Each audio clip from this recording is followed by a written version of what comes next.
প্রায় সময়ই অনেক ফার্মার আমায় ফোন করে জিজ্ঞেস করে, দাদা কী ধরনের গরু কেনা উচিত।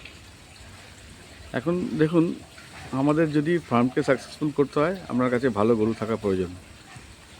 কেসটা হচ্ছে যে যখন আমরা গরু কিনি কোনো ফার্ম থেকে বা কোনো হাট থেকে বা যেখান থেকে, ভালো গরু নর্মালি দুধ দেওয়া ভালো গরু নর্মালি কেউ বিক্রি করতে চায় না। সুতরাং যখন আমরা ভালো গরু খুঁজতে চাই, আমাদের রিস্ক নিয়ে আমার মতে প্রেগনেন্ট হিপার্স কেনা ভালো, বা ছোট থেকে বাছুর কিনে সেটাকে বড়োভাবে নিজের ওয়েদার সঙ্গে শ্যুট করিয়ে তাকে জেনারেট করা ভালো।